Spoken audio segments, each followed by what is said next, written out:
Chapter 27: The United States in World War I. Taking flight. The 20th century would be a time of amazing change in technology. But as we shall see in this chapter, that technology could be used for good or for evil. While technological discoveries were transforming American life, they were also making war much more destructive and deadlier. Around the turn of the century, a new invention was revolutionizing travel: the automobile. The automobile was not the invention of a single individual, but rather came about as the result of several inventors in the United States and Germany working slowly and improving on each other's ideas until, by 1900, primitive cars were sputtering alongside horse-drawn carriages in many American towns. We'll learn more about the automobile in our next chapter. Another early 20th century invention would change how people traveled. This was the airplane. For thousands of years, people dreamed of being able to fly with the birds. This dream was finally realized in 1903 when two brothers named Orville and Wilbur Wright, bicycle makers by trade, invented the first airplane. The world's first manned flight in an airplane occurred in Kitty Hawk, North Carolina in 1903, a town on the coast in the Outer Banks. Here's how it happened.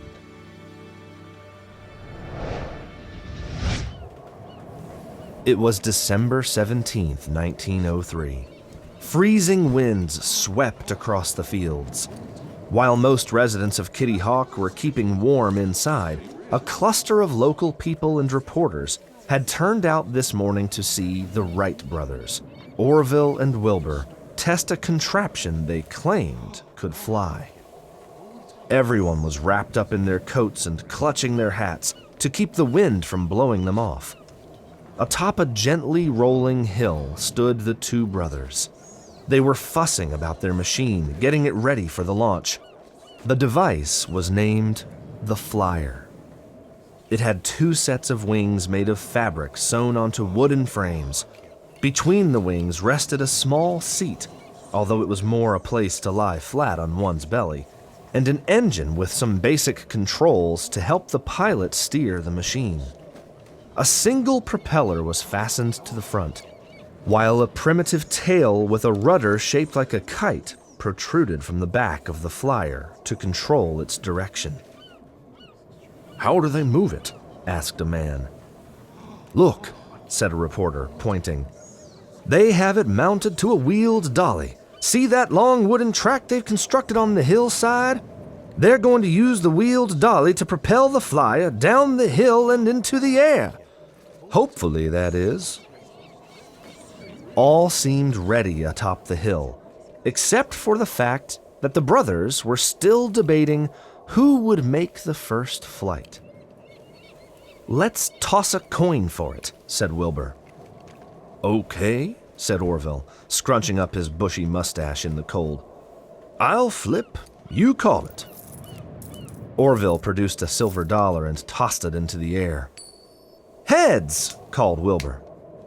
"It's tails," said Orville. "Looks like I get to be the lucky one," he chuckled. "Yep, lucky if you don't die," laughed Wilbur, slapping his brother on the back. The two brothers shook hands, looking at each other with admiration.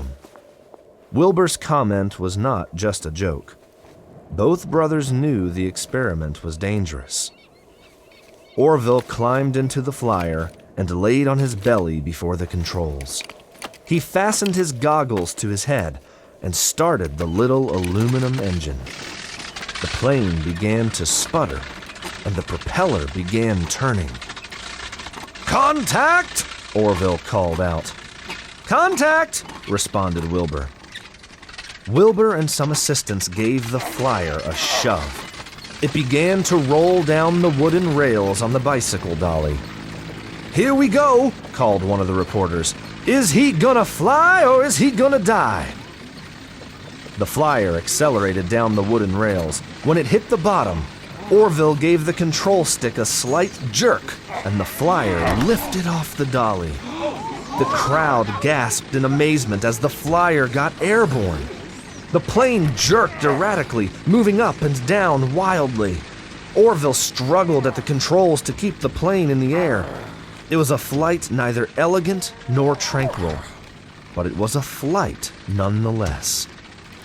The flyer sailed over the frozen sandy fields of Kitty Hawk for 120 feet before Orville could no longer keep the machine in the air and allowed it to thud clumsily into the dirt. Wilbur and the crowd of people came rushing up to the plane, shouting and congratulating Orville. 12 seconds! Orville called excitedly as he leaped out of the flyer, smiling and hugging his brother. We did it, Orville. 12 seconds that'll change the course of history, added a reporter, snapping photographs of the plane and the triumphant brothers. We really did it. It's strange to think the airplane, which would become such a pivotal part of modern life, had such humble beginnings. But as we've seen in this volume and others, this is often how the most dramatic changes come about, with the dreams and actions of a few ordinary people.